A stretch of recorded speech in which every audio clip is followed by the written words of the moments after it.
Gracias, Señor. Le damos un aplauso grande al Señor y fuerte. Amén.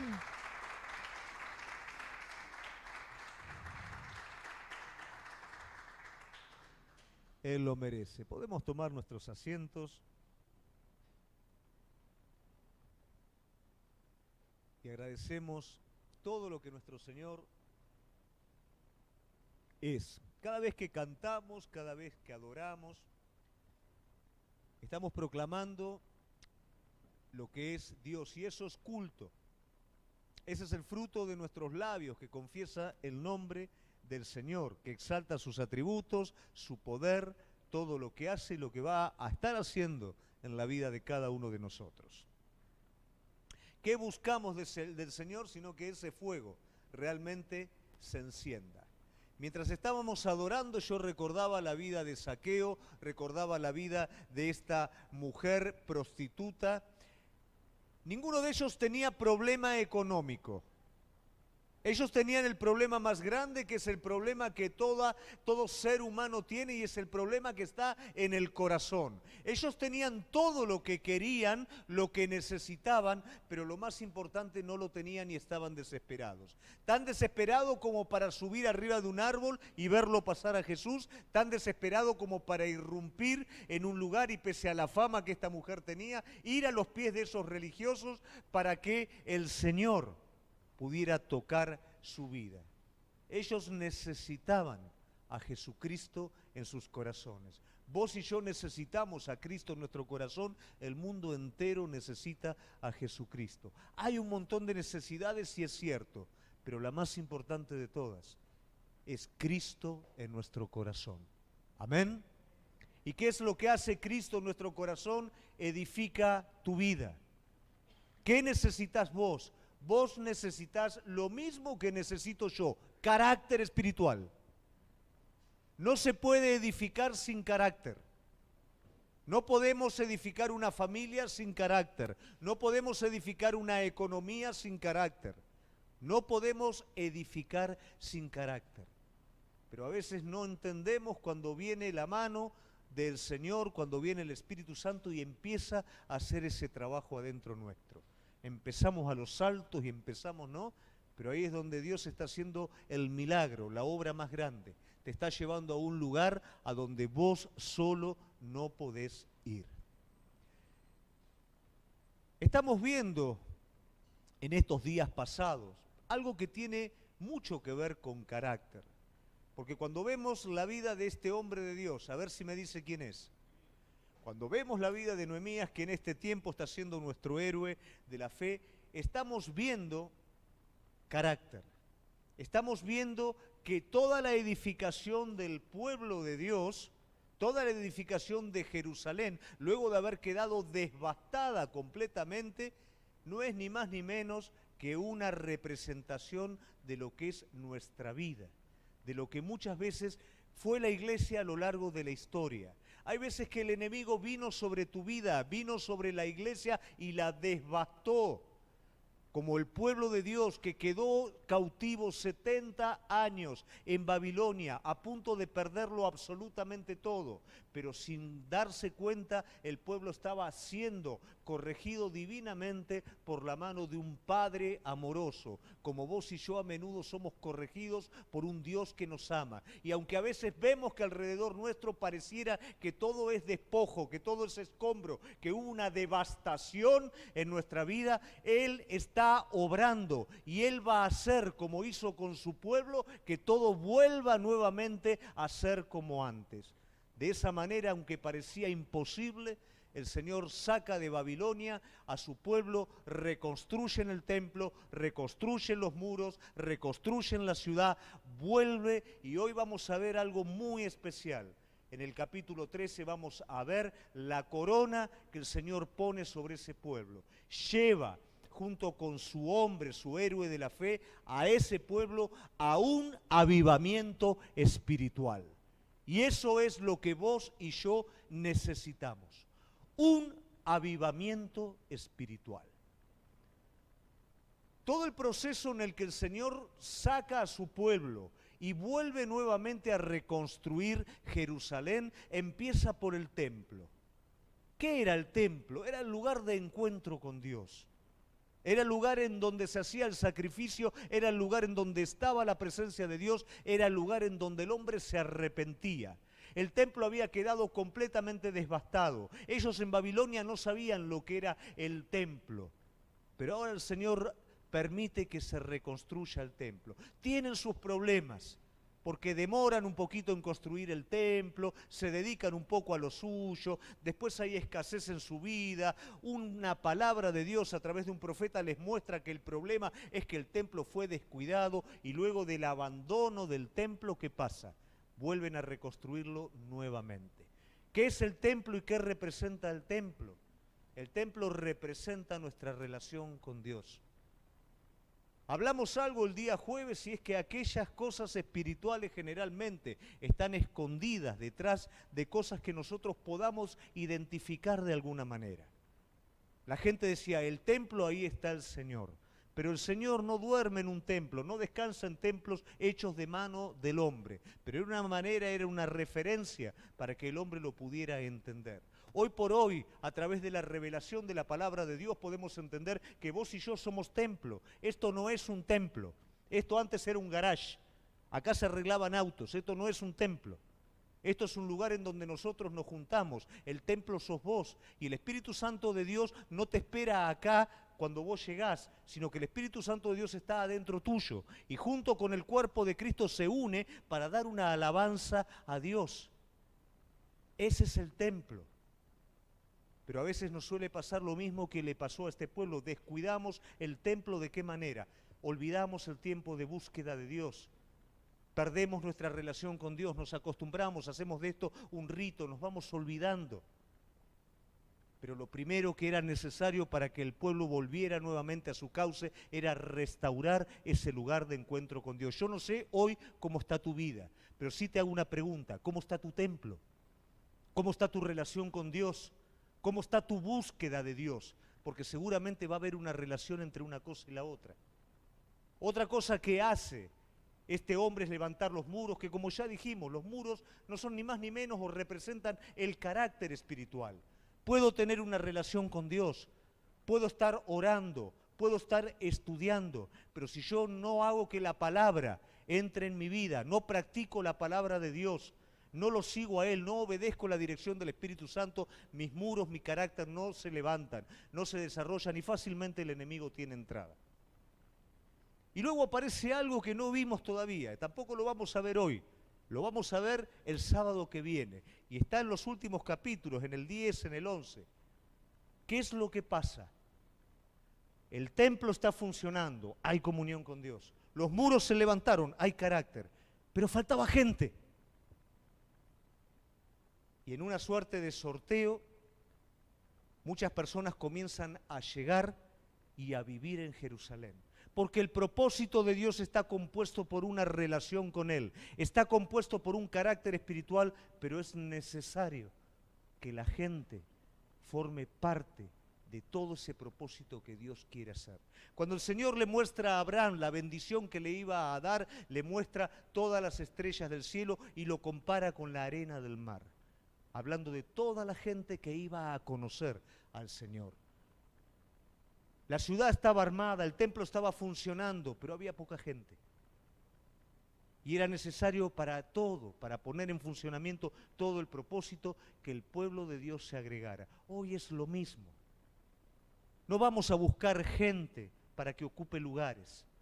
Llevamos el Evangelio de Jesucristo al que se pierde, porque esa persona tiene un propósito de Dios y el día que entra en la iglesia, el día que conoce a Jesucristo y que comienza a desarrollarse en la fe, es un soldado de Jesucristo, es parte del propósito de Dios y esa persona va a ganar a muchos.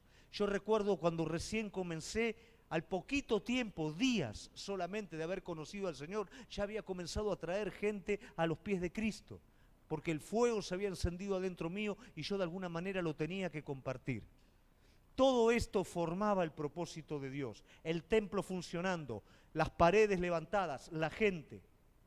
Pero hoy vamos a hablar de un punto más, un punto en el que Nehemías completa el propósito de Dios en la labor que tenía que hacer. Nehemías deja al pueblo de Dios con el templo, con los muros, con la gente, pero con algo especial, con un avivamiento. Amén. Y hoy pusimos 3 acciones más una. Y vamos a ver de alguna manera cuáles fueron esas 3 acciones que llevó a cabo, esas 4, ¿no? Porque si es 3 más 1 es 4. Que llevó a cabo Nehemías. ¿Por qué le puse más una? Porque la última es la que corona todo el resto. Y es aquella que yo quiero que en esta noche nos podamos llevar cada uno de nosotros. Amén. Entonces en el capítulo 13 nosotros vamos a estar viendo que hay un avivamiento. ¿Qué quiere decir esto?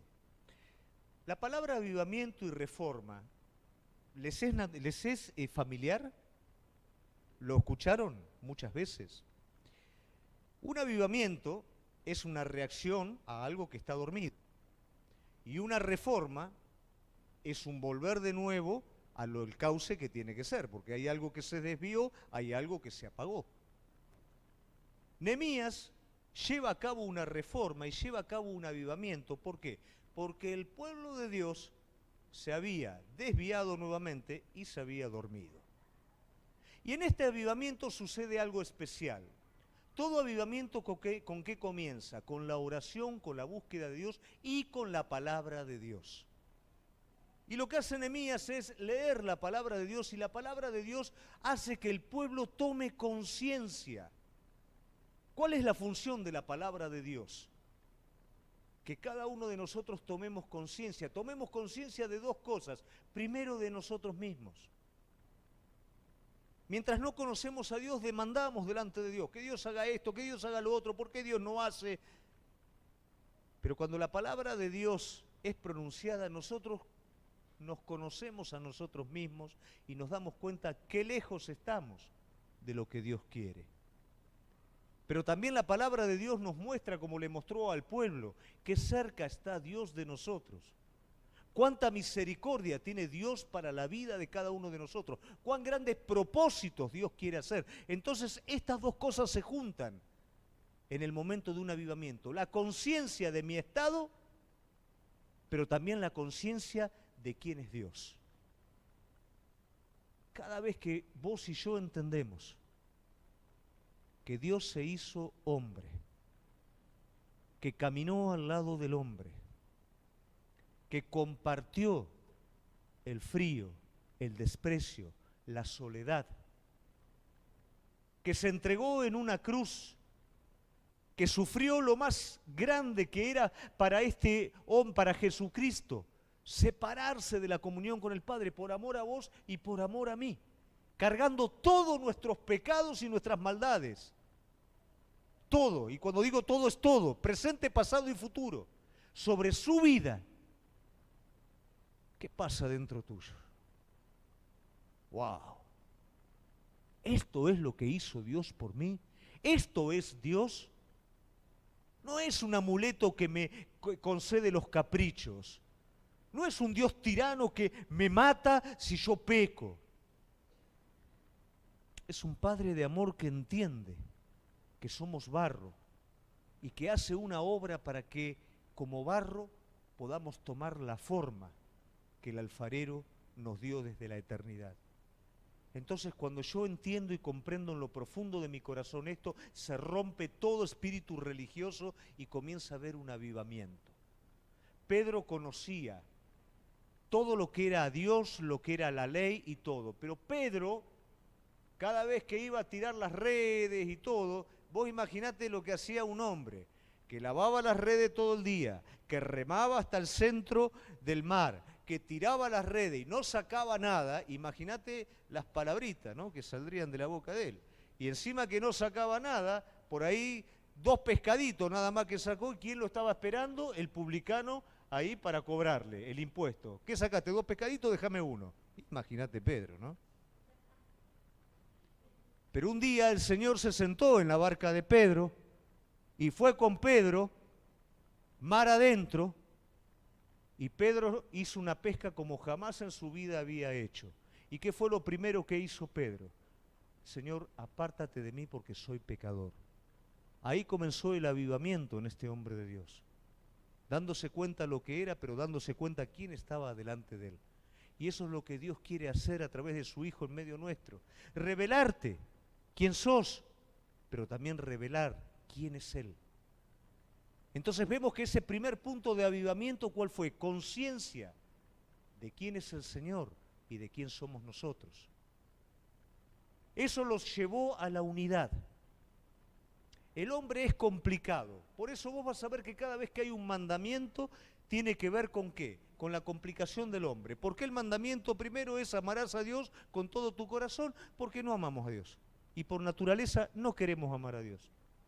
Preferimos amar una estatua, preferimos amar cualquier otra cosa antes que amar directamente a Dios. Por eso el mandamiento nos lleva, como también el mandamiento nos lleva a amar al prójimo como a nosotros mismos, porque no amamos a nuestro semejante.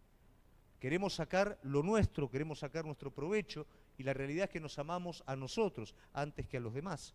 Entonces el mandamiento nos marca de alguna manera el cauce, pero cuando hay un avivamiento, las diferencias quedan a un lado y hay una unión. Entonces, ¿qué pasa con el pueblo de Dios en este avivamiento espiritual? Se une. ¿Quiénes se unen? Los dirigentes, los sacerdotes y el resto del pueblo, todos se juntan con un propósito. Ahora estamos entendiendo lo que es un avivamiento. Ahora estamos entendiendo lo que es que Dios se acerque. Ahora entendemos por qué el Señor se corrió, por qué razón llegamos a ser como fuimos, porque descuidamos un montón de cosas. Entonces ahora que está el avivamiento, lo tenemos que preservar. No podemos permitir que se nos escape. Entonces, ¿qué hizo la gente? Se juntó, se unió y acordó hacer un pacto con Dios. Hoy por hoy va a escuchar mucho usted la palabra pacto. Recuerde que usted no puede hacer pacto con Dios en el sentido de decirle a Dios lo que tiene que hacer. Eso no lo podemos hacer ninguno de nosotros. Pero sí podemos acordar respecto a la voluntad de Dios. Cuando Dios quiere hacer algo, podemos decir, Señor, yo me comprometo a ser fiel en lo que vos querés hacer. Esa suerte de acuerdo sí la podemos hacer. Pero ese tipo de acuerdo raro, en el que a usted le hacen poner dinero, y le dicen que si usted pone dinero va a recibir más dinero, esas cosas raras que decretan y todo eso, eso no es bíblico y eso no está en la palabra de Dios. Por supuesto que el Señor va a bendecir, ¿no es cierto?, su vida en todos los aspectos, pero cuidado con ese tipo de doctrina rara que anda dando vuelta por ahí. Entonces este acuerdo, ¿a qué los lleva a ellos? A acordar sobre tres cosas definidas. Primero, ¿qué había pasado? ¿Por qué el avivamiento no estaba? Habían descuidado la casa de Dios. Habían descuidado la casa de Jehová. El funcionamiento, la labor de los siervos en la casa de Dios se había descuidado. No se rendía el culto a Dios, era todo, está bien, está todo bien. Ningunearon la casa de Dios, no la cuidaron, no le prestaron especial atención. Eso lo vamos a ver en el libro de Ageo, donde ellos ya lo habíamos hablado anteriormente, con la excusa de que no, todavía no es el tiempo de reconstruir. Cada uno iba a su casa y la casa de Jehová había sido descuidada. Pero recordás lo que dijimos al principio, ¿cuál es la casa de Jehová? Vos. ¿Y qué es lo que descuidamos? Solemos descuidar nuestra relación con Dios por otras cosas. Porque estoy apurado, porque tengo un montón de cosas que hacer. ¿Cómo somos nosotros, no? Que le damos tanta importancia a lo secundario y descuidamos lo primario en nuestra vida. Por eso el avivamiento no está. Entonces ellos, ¿qué es lo que acuerdan? Vamos a cuidar la casa de Jehová. Primero. Segundo, ¿qué acuerdan? Vamos a respetar el día de reposo. Ese era el día dedicado a Dios, era un mandamiento, era un día que le correspondía a Dios, que había que cuidarlo, que había que respetarlo. No podían comprar, no podían vender en ese tiempo, no podían pensar en ellos, pensar en enriquecerse. ¿Y qué pasaba? Cuando respetaban el día de reposo, prosperaban. Ellos le dedicaban ese tiempo a Dios y Dios bendecía sus vidas. Pero la incredulidad, ¿a qué te lleva? No, actuaban en el día de reposo también y empezaban a empobrecer. Entonces dijeron, acá también fallamos, nos comprometemos en esto, vamos a guardar también el día de reposo. Y no nos vamos a juntar con los extranjeros, no nos vamos a cruzar con los extranjeros. Esto parece medio elitista. Tiene coherencia según el contexto cultural de esa época y también tiene una coherencia espiritual que después lo vamos a ver y lo vamos a desarrollar también. Pero no vamos a emparentar con extranjeros.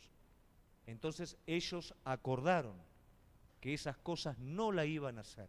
¿Por qué? Porque estaban viviendo un avivamiento. A veces nosotros con un carácter religioso queremos alcanzar las cosas con nuestras fuerzas. Pero cuando nosotros respondemos al amor de Dios, Dios se manifiesta en nuestras vidas. Y cuando entendemos y participamos de lo que Él es, queremos tomar decisiones por lo que Él es, no porque lo tenemos que hacer, porque lo queremos hacer. Y eso era un avivamiento. Entonces, en medio de ese avivamiento, ¿qué pasa? Ellos hacen un acuerdo. Cuando lo tengo, no lo quiero perder. Cuidado con perder el avivamiento en tu vida. Dios lo derrama, pero vos sos responsable de cuidarlo. Un segundo punto que es importante tener en cuenta, están en un avivamiento. Pero aquí va a ocurrir algo con el referente espiritual. ¿Quién era el referente espiritual? Nehemías se va a ausentar. Nehemías deja al pueblo con el templo funcionando, deja al pueblo con los muros levantados, deja al pueblo en un avivamiento espiritual, deja al pueblo unido, acordando, pero él se tiene que ausentar. ¿Por qué? Porque él había acordado con el rey de Babilonia que después de un tiempo determinado, de 10 años más o menos, él iba a volver nuevamente. Esto nos muestra un poco el carácter de un hombre de Dios. Esto nos muestra lo que es una persona que vive en un avivamiento. Nehemías tranquilamente podría dejar la corte del rey y quedarse como una persona o como un dirigente importante en Jerusalén. ¿Para qué voy a ser esclavo del rey si acá yo puedo ser gobernante o puedo ser un líder importante? Pero a un hombre de Dios no le interesa ser reconocido. Un hombre de Dios no le interesa hacer las cosas para sí mismo, no le interesa que los demás lo aprueben o lo destaquen. A un hombre de Dios lo que le interesa es cumplir el propósito de Dios. Entonces Nehemías nos muestra un poco el carácter que él tenía. Él dejó su lugar, arriesgó su vida y una vez que todo fue terminado, él volvió nuevamente a trabajar con el rey. Siempre decimos lo mismo. ¿Y qué es lo que decimos? Que un cristiano trabaja el doble. Un cristiano trabaja el doble. Un líder trabaja el doble. No deja una cosa para hacer la otra. Hace bien todo. Se preocupa por hacer correctamente todo. Y esto es lo que hacía Nehemías. Ahora Nehemías se ausenta como referente espiritual. Pero ¿qué pasa? Muchas veces la ausencia de un referente espiritual pone de alguna manera al descubierto también lo que hay en nuestra vida. Ustedes recuerdan seguramente que en el desierto Moisés tuvo que ir al monte, tuvo que subir al monte y el pueblo quedó solo. ¿Qué pasó en la soledad? ¿Qué hizo el pueblo? Se corrompió. Fue detrás de la idolatría. Jesús desapareció de la vista de los discípulos. ¿Qué pasó con los discípulos? Volvieron nuevamente a las barcas. Muchas veces cuando el referente espiritual falta, trae debilidad al pueblo. Pero esto a nosotros nos tiene que despertar a algo. Por supuesto que tenemos pastores, por supuesto que tenemos líderes, pero también tenemos que tener un carácter espiritual. No tenemos que ser dependientes del hombre. Sí tenemos que estar sujetos a autoridad. Sí tenemos que estar bajo el consejo de la persona. Pero no tiene que haber una dependencia absoluta del hombre. Porque van a haber veces que no vas a poder consultar, van a haber veces que vas a estar solo y vos fuiste creado para desarrollarte en el Señor, para desarrollar tu relación con Él. Eliseo le fue arrebatado Elías y Eliseo no se deprimió, no se quedó dando vueltas diciendo ¿qué hago de mi vida?, sino que Eliseo siguió avanzando en los caminos del Señor. Eso también tiene que ver con nosotros. ¿Qué hacemos en el tiempo de ausencia? ¿Qué pasa cuando el referente espiritual no está presente? Es tiempo de desarrollar nuestra vida. A veces levantás el teléfono, vas a recibir un consejo, pero a veces la persona no va a estar. ¿Qué hago entonces? Es el momento de comenzar a desarrollarse y a crecer espiritualmente. Este hombre tuvo que volver nuevamente, pero eso también mostró lo que era la debilidad y la fortaleza del pueblo. Lamentablemente, en la ausencia de este hombre, ese acuerdo que el pueblo había hecho, lamentablemente se diluyó. Entonces, cuando Nehemías vuelve nuevamente al pueblo, después de años de no estar, ¿con qué se encuentra? Se encuentra con que los mandamientos habían sido quebrantados.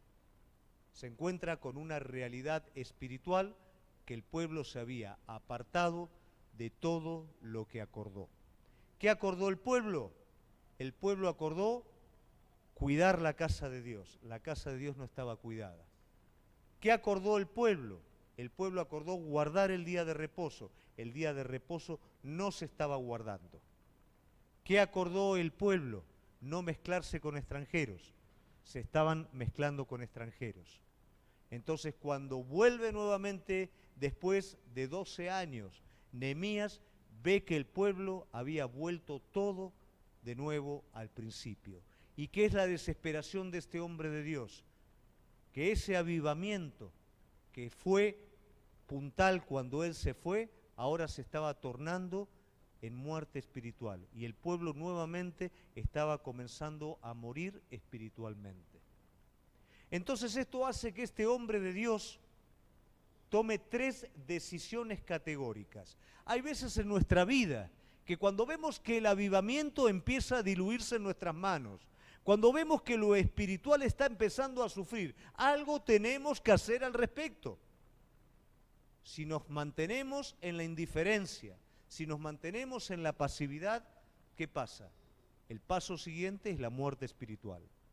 Entonces lo que vamos a ver que este hombre toma 3 decisiones categóricas. ¿Cuál es la primera decisión que toma? La primera decisión tiene que ver con el templo y él ve que el templo fue abandonado. Lo que él hace es reactivar el templo de Dios, el servicio a Dios. Muchas veces esto va a ocurrir en nuestra vida. Y ya dijimos anteriormente que el templo es una alegoría, es una ilustración. Fue un hecho histórico, pero para nuestro presente es una ilustración. ¿Cuál es la ilustración? Es tu vida espiritual. Es tu relación con Dios. Es tu tiempo dedicado a buscarlo a Él. Gracias a Dios como iglesia tenemos tiempo de estudio bíblico, tenemos tiempo de ayuno y oración, tenemos medianamente un orden que nos permite o que nos ayuda a ordenarnos, pero la realidad es que eso tiene que ser parte tuya, esté presente en la iglesia o no esté presente en la iglesia. Somos nosotros los que somos responsables de hacer que el templo funcione. Nehemías tomó una decisión categórica, puso a cada uno en su puesto y los llevó a activar la obra de Dios. En nuestra vida es exactamente lo mismo. Si yo me estoy dando cuenta que estoy teniendo problemas, que estoy teniendo dificultades en mi relación con Dios, tengo que tomar una decisión categórica. No tengo que dejar pasar, no tengo que dormirme, no tengo que decir, bueno, mañana, bueno, pasado, bueno, es normal, bueno, lo hacen todos, sino que tengo que tomar una decisión categórica. No puedo permitir que esto me gobierne, no puedo permitir que esto me domine. Mire, hay algo que usted y yo tenemos que entender. Aquellas cosas que espiritualmente son esenciales son las que más nos cuestan. Y aquellas cosas que son secundarias son las que más fácil hacemos. A veces no tenemos problema en servir a Dios, en predicar, en hacer, pero tenemos problema en orar. Tenemos problema en negarnos a nosotros mismos. Todo aquello que espiritualmente es primario en nuestra vida es lo que más nos cuesta y es lo que menos queremos hacer, pero es lo que más resultado da. Un avivamiento se mantiene en base a esto. Entonces, para esto, Nehemías fue categórico. Nehemías hizo que nuevamente lo que había estado abandonado funcione. Y este es el desafío para vos hoy. Hay cosas que tal vez abandonaste en el camino, hay cosas que dejaste, hay cosas que se están debilitando, hay oración que cada vez está siendo más corta, hay búsqueda de Dios que cada vez está siendo menos apasionada. Es tiempo de tomar una decisión y recuperar lo que el enemigo comenzó a robarte. Una decisión categórica. Nehemías la tomó, pero vos también la tenés que tomar. Nehemías tomó una decisión categórica con respecto al día de reposo. Los extranjeros comerciaban, los israelitas habían empezado a comerciar también, no se respetaba el día de reposo. Gran parte del cautiverio babilónico fue porque ellos no respetaron el día de reposo, no lo cumplieron. La tierra tuvo que reposar 70 años. Dentro de esa disciplina que el Señor les dio estaba incluido el reposo y la renovación de la tierra, porque ellos no le habían dado descanso. El reposo tenía un principio muy importante y era la dedicación a Dios. Era el orden de las prioridades en la vida del pueblo. El pueblo decidió cambiar las prioridades, fue apagando lentamente el avivamiento y ahora el comerciar fuera de la voluntad de Dios, sin tener en cuenta a Dios, estaba siendo una parte importante de sus vidas. Lo habían corrido a Dios del primer lugar. ¿Qué pasa? Lógicamente iban a empobrecer. El pensamiento natural que te decía, agrega un día más de trabajo y vas a producir más. Pero Dios te está diciendo, guardame este día para mí y yo voy a bendecirte. Cada vez que le damos la prioridad a Dios, Dios va a bendecir nuestras vidas. Pero cuando por incredulidad, en lo que sea, lo corramos a Dios de primer lugar, por supuesto, vamos a pasar por las consecuencias de eso. Cuando servimos a Dios, ¿cuántas veces? Y no, estoy ocupado, tengo que hacer esto, tengo que hacer lo otro. Invertí un tiempo para Él. Y vas a ver cómo todo lo demás, de alguna manera, el tiempo se va a dar, vas a tener espacio, vas a tener tiempo para todo, porque Dios bendice. Esto no es no ser responsable. Ojo, esto tiene que ver con darle a cada cosa el lugar que merece. Darle a cada cosa su lugar. Para esto, Nehemías fue también determinante. ¿Y qué fue lo que hizo? Cuando empieza el día de reposo, se cierran las puertas y nadie compra y nadie vende. Porque todo va pasando, ¿no? Como algo bueno, pero un poquito, un cachito, se hace un poquito, no tanto, guardamos un mediodía, 3/4 de día. Nehemías fue terminante para reiniciar la obra, fue terminante para cerrar las puertas y que se respetara el mandamiento de Dios, porque era un hombre que estaba a favor de su pueblo y era un hombre que sabía que si se respetaba el mandamiento de Dios, su pueblo iba a ser tremendamente bendecido, pero para esto era necesario decisiones firmes porque algo había pasado, algo había empezado a decaer. Cuidado, iglesia, con esto. Cuidado con nuestra vida, cuidado cuando las cosas empiezan a decaer en nuestra vida espiritual. Revisemos si el templo está bien, revisemos si las prioridades están bien, pero ¿cómo hago para revisar las prioridades? ¿Cómo está la balanza? ¿Cuánto para Dios y cuánto para lo demás? Hablo del corazón, ¿eh? ¿Qué sale de mi boca? ¿Cuáles son mis anhelos? ¿Cuáles son mis sueños? Es necesario, si amamos a Dios de verdad y queremos vivir en un avivamiento, que Él ocupe el centro y que Él sea lo primero. Y si para esto hay que tomar decisiones rotundas, tomalas.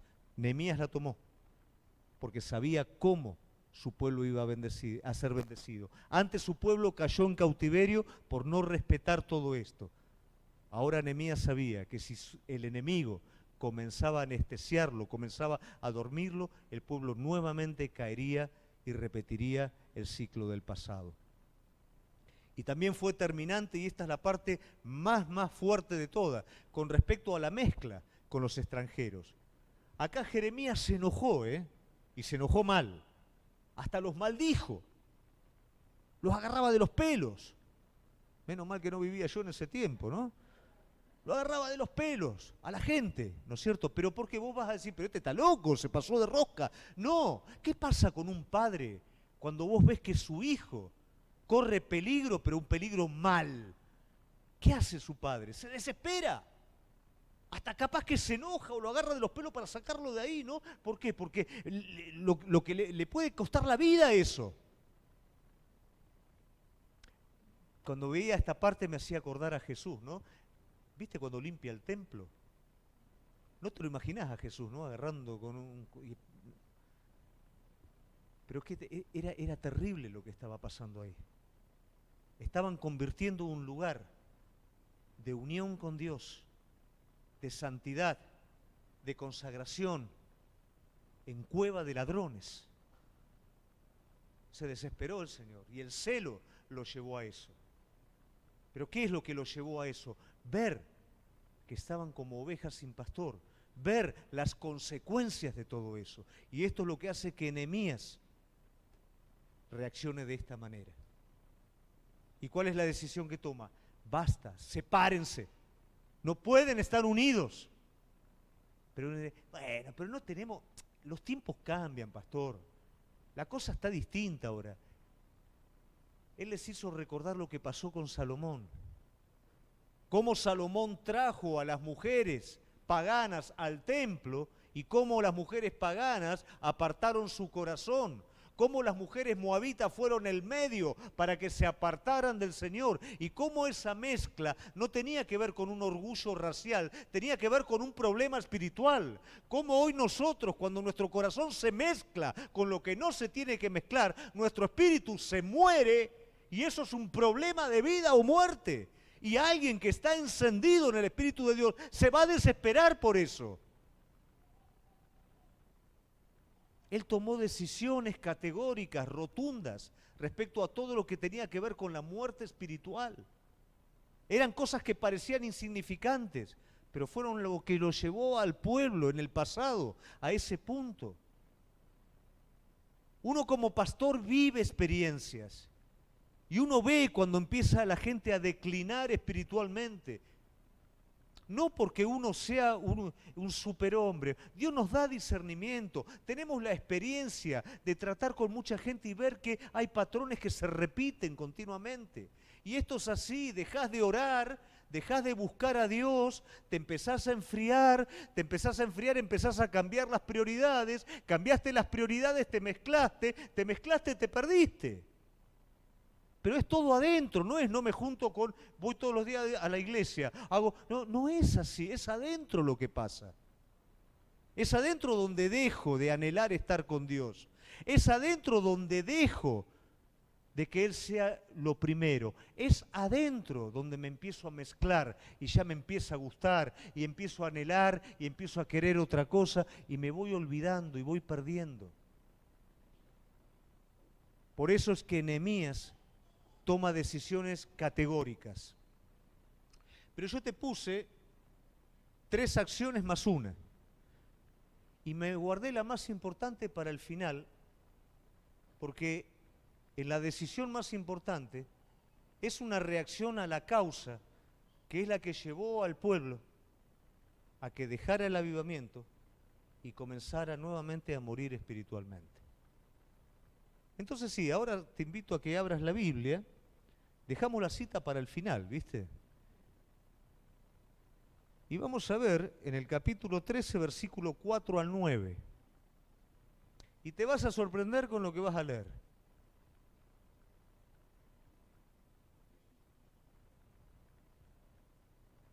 Si lo tenemos, si no lo leo, no hay problema. Y antes de esto, el sacerdote Eliasib, siendo jefe de la cámara de la casa de nuestro Dios, había emparentado ¿con quién? ¿Quién era Tobías? Yo te voy a hacer una pregunta a vos porque yo todavía no la entiendo. ¿Qué quiere decir qué hace el sumo sacerdote emparentado con el enemigo. ¿Te acordás quién era Tobías? El que no dejaba construir, el que quería frenar, el que lo quería matar a Nehemías. ¿Cómo terminó siendo pariente del sumo sacerdote? 5. Y le había hecho una gran cámara en la cual guardaban antes las ofrendas, el incienso, los utensilios, el diezmo del grano, del vino, del aceite, que estaban mandando dar a los levitas, a los cantores y a los porteros, y las ofrendas de los sacerdotes, número 6. Mas a todo esto yo no estaba en Jerusalén porque en el año 32 de Artajerjes, rey de Babilonia, fui al rey y al cabo de algunos días pedí permiso al rey para volver a Jerusalén, y entonces supe del mal que había hecho Eliasib por consideración a Tobías, haciendo para él una cámara. ¿En dónde? Te hago una pregunta, porque yo te digo, mi cabeza explotaba, ¿no? Quiere decir, ¿qué hace el enemigo, pariente del sumo sacerdote, en una de las cámaras del templo? El que no quería que construyeran. 8. Y me dolió en gran manera, y arrojé todos los muebles de la casa de Tobías fuera de la cámara. Y dije que limpiasen las cámaras e hice volver allí los utensilios de la casa de Dios, las ofrendas y el incienso. Cuando yo leía esto me pude entender, ¿no?, por qué Elías se le salió la chaveta en todo esto. Los dejo con el templo, los dejo con las paredes levantadas, los dejo con un avivamiento. Vuelvo y me encuentro a Tobías en el templo, pariente del sumo sacerdote. ¿Qué pasó acá? Lo tengo allá que el destripador durmiendo en casa. ¿Cómo pasó todo esto? Pero esto no hace ni más ni menos que de alguna forma revelarnos una realidad espiritual. Parece un absurdo, pero algo que tenemos que tener en cuenta, que nosotros estamos en un conflicto espiritual. Muchas veces no alcanzamos a discernir lo que pasa en nuestras vidas. Ese rechazo, ese desgano, ese adormecimiento, esos pensamientos. ¿Qué dice el apóstol Pablo? Nos habla de no ignorar las maquinaciones del enemigo. Nos habla que anda como león rugiente buscando a quien devorar. Y no va a venir siempre por el mismo lugar. Cuando se cansó de venir por el mismo lugar, ¿qué pasa? No hubo caso, las paredes fueron levantadas. Bueno, ya se terminó. No voy a seguir pegando en las paredes porque las paredes ya están levantadas. Voy a entrar por otro lugar. La realidad es que el enemigo entró al lugar principal. ¿Y en dónde entró? En el templo. ¿Y el templo qué es? Es tu lugar de encuentro con Dios. ¿Cómo hizo el enemigo? Hay algo que es importante, iglesia. Las paredes no se autodefienden solas. Las paredes son levantadas, pero si no hay vigilancia sobre las paredes, el enemigo va a entrar. Hubo un momento en nuestra vida en que tal vez las paredes estaban derribadas, no había carácter. Hubo un avivamiento, seguimos edificando, pasamos de la mitad para arriba, pero ¿estamos vigilando las paredes? ¿Estamos vigilando que el enemigo no entre por ningún lado? ¿Estamos alerta cada día? ¿O nuestro corazón va y viene? Perdemos la noción del día de reposo y nuestras prioridades se cambian, descuidamos el servicio a Dios, la casa a Jehová, y cuando nos queremos dar cuenta, ¿dónde está el enemigo? En los atrios, emparentado con lo espiritual. Mirá cómo se mete. Cuando él sabe que como ya no tiene oportunidad como enemigo deliberado, se mezcla con lo religioso, como habíamos hablado la otra vez. Y desde ahí, ¿qué pasa? Por supuesto, ¿dónde estaba? En las cámaras en donde se guardaba todos los recursos para sostener el servicio de la casa de Jehová. ¿Qué hicieron? No hay más recursos. ¿Quién está en la cámara? Tobías. ¿Y qué es lo que se pierde en el camino? El servicio de la casa a Jehová. Los levitas dejan de ser mantenidos, tienen que irse, tienen que ir cada uno a su heredad, la casa queda sin función. ¿Y qué pasa cuando nuestra casa queda sin función? ¿Qué pasa cuando no hay búsqueda de Dios, cuando no hay comunión con Dios en nuestra vida, en nuestro interior? Es un efecto dominó, todo lo demás comienza a caer. Los muros se empiezan a derribar de nuevo, porque si no hay comunión con Dios, no hay carácter tampoco. Los muros se empiezan a derribar. El avivamiento se empieza a diluir. Y el enemigo, cuando nos queremos dar cuenta, ya está metido en las cámaras del templo. Pero lo bueno es la decisión. Por eso yo dije 3+1. La decisión que toma Nehemías, ¿cuál es? Lo saca volando. Le saca todo. Le saca el sobretodo, la zapatilla, la bicicleta fija, ¿no? Le saca todo de la cámara del templo, porque no lo puede entender. El que no me dejaba construir, ahora está metido acá. El avivamiento se fumó. El pueblo volvió de nuevo a lo de antes. ¿Dónde está el problema? A ver quién me puede mostrar. ¿Dónde está el problema? Y entra Nehemías, y mira Nehemías. ¿Y qué hace Tobías acá en el templo? El enemigo había entrado, no por violencia, por alianza. A veces el enemigo trata de desanimarte con violencia, con situaciones. Pero vos le agarrás la vuelta y entendés que en la debilidad se fortalece el poder de Dios. Y de esa violencia con la que viene el enemigo aprendiste a sacar fortaleza. El enemigo no va a seguir atacándote por ese lado ahora, porque sabe que ahí los muros están levantados. Pero va a entrar por otro lugar. Dice que emparentó, quiere decir que algún familiar de Tobías ahora era pariente del sumo sacerdote. Pero no era que no se podían juntar, no era que los extranjeros no se podían juntar.